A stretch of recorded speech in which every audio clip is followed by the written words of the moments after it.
Hello everybody, this is Prasad Allamarazu. Welcomes to PSR Apple TV channel. Let us see some updates. విశిష్ట నైపుణ్యం గల డాక్టర్ల పర్యవేక్షణలో అందుబాటు ఫీజులు, నమ్మకమైన రిపోర్ట్లు, free home visit services for sample collection. Please contact 9000097980 8008804014. సంప్రదించండి. Apple diagnostic medical centre, Vivekananda Nagar colony, Kukatpally, Hyderabad.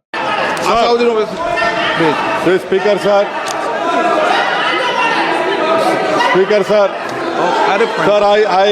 I rise to oppose this draconian unconstitutional bill, sir.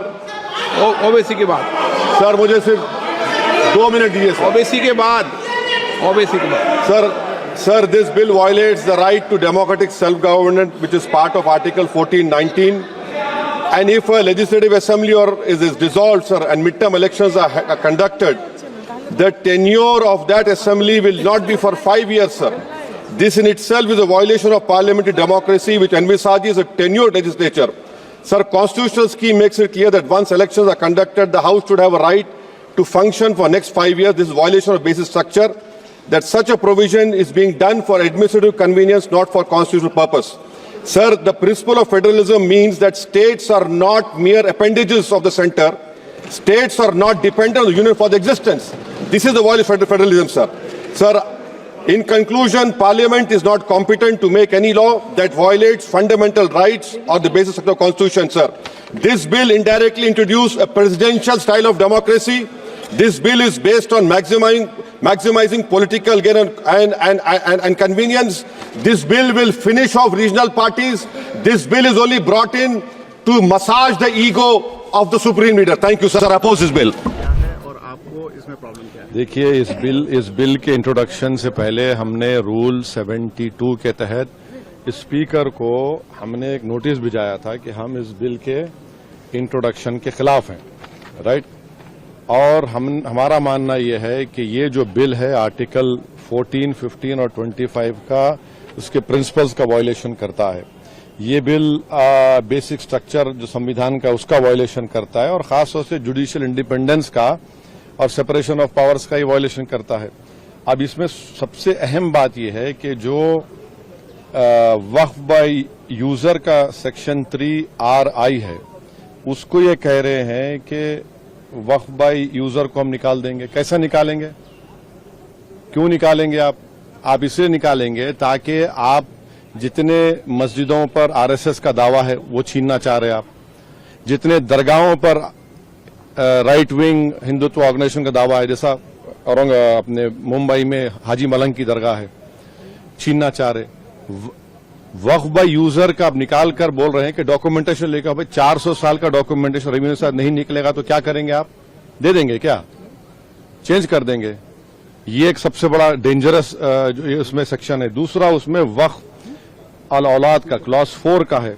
देखिए, भारत में जो कानून है ना, वो किसी को रोकता नहीं है कि वो अपनी प्रॉपर्टी को विल के जरिए डिस्पोज करे या किसी को गिफ्ट दे। तो वही कोई मुसलमान अगर अपनी औलाद के लिए वक्फ कर रहा है तो इनके पेट में दर्द क्यों हो रहा है?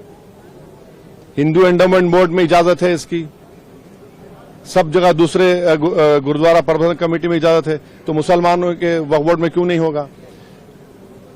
पांचवी बात यह है कि इसमें आप ये कह रहे हैं कि मुसलमान जो 5 साल उसके हो गए इस्लाम कबूल करके तभी वक्फ करेगा।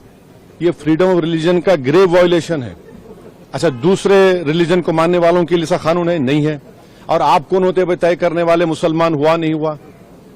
5 साल उसको रुकना चाहिए तभी जाकर, माने आप वेट करेंगे हैं? और ये और एक उसमें जो बात जो ऑब्जेक्शनेबल है वो ये है कि अगर कोई सेक्शन 61 में आपने डीएम को बहुत पावर्स दे दिए, अब डीएम कोई फैसला करता है वक्फ बोर्ड के खिलाफ, मुझे ट्राइब्यूनल जाना है।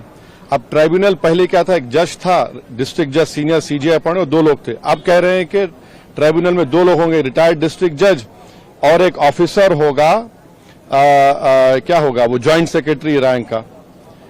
कोई ज्वाइंट सेक्रेटरी रैंक का ऑफिसर बैठकर रिटायर्ड कलेक्टर के खिलाफ ऑर्डर देगा?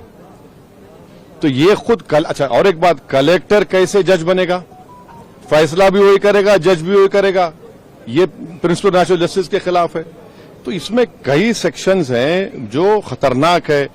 कई जो वक्फ बोर्ड के फेवर में नहीं है, वक्फ को खत्म करना चाहते हैं। लेकिन सरकार की दलील ये है कि सब कई दलील गांव झूठी है। हैं जो कि वक्फ बोर्ड एक वो जो बोल रहे हैं ना, वो गांव डिक्लेयर कौन किया, वो बताएं देश को। वो गांव डिक्लेयर अगर हुआ है तो वक्फ बोर्ड पे नहीं बोलने पे नहीं हुआ है, इसलिए हुआ है कि सर्वे कमिश्नर की रिपोर्ट आई, उसके बाद गजीट इशू हुआ, और गजीट के लिए 1 साल का टाइम मुसलमानों के लिए, नॉन मुस्लिम के लिए कभी भी टाइम है। आप उसको ऑब्जेक्ट करिए ना। हैदराबाद में भी ऐसे के प्रॉपर्टीज थे जिनको गजीट के बाद भी कोर्ट ने ओवररूल किया। आप मिसालें दे रहे हैं। ये सुनेरी बाग की मस्जिद का अगर डॉक्यूमेंटेशन लाओ, कहां से लाएंगे बताइए। मेरे पास तो मंत्र शंतर नहीं है कि 200 साल पुराने के मरने वालों की रूहों को बुलाकर मंत्री जी के पास ले जाऊं कि देखो ये रूह है, और ये कह रही है कि वक्फ है। ये क्या बात कर रहे हैं। तो ये लेजिस्लेशन नहीं है वक्फ को बुलडोज करके खत्म करने का, मुसलमान ज्यादा तो लूटने का है। जेपीसी को गया है, आप लोग विरोध कर रहे थे, आपको लगता है कि जेपीसी से ये अब रास्ता अभी निकलेगा, हल अभी निकलेगा? अभी इतना जल्दी बोलना गलत होगा। जेपीसी का भी स्पीकर साहब उसको बनाएंगे, क्या होगा देखते हैं।